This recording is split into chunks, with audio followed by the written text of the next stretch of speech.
Friends welcome to my channel. आज के আমি বানাচ্ছি ইলিশ ভাপা। ইলিশ ভাপা কিভাবে বানাচ্ছি আপনাদের দেখাচ্ছি।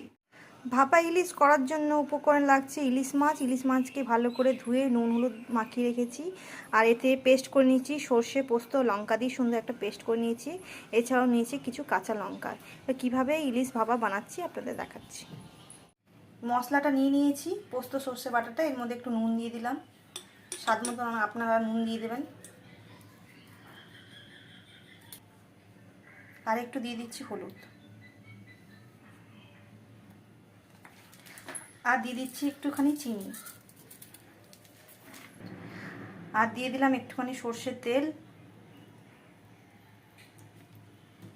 ভালো করে এবারে মিক্স করে নিচ্ছি। এরপরে এক এক করে ইলিশ মাছগুলো এখানে দিয়ে দিচ্ছি। এই দেখুন কি সুন্দর করে মশলাটা ইলিশ মাছে মাখানো হয়ে গেছে। ভালোভাবে মাখানো হয়ে গেছে। উপর থেকে একটু সর্ষের তেল ছড়িয়ে দিচ্ছি।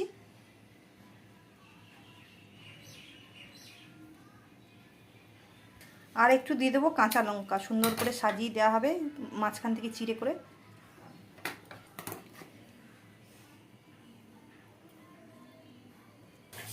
এরপর এটা 10 মিনিটের জন্য ম্যারিনেট করতে রেখে দিচ্ছি।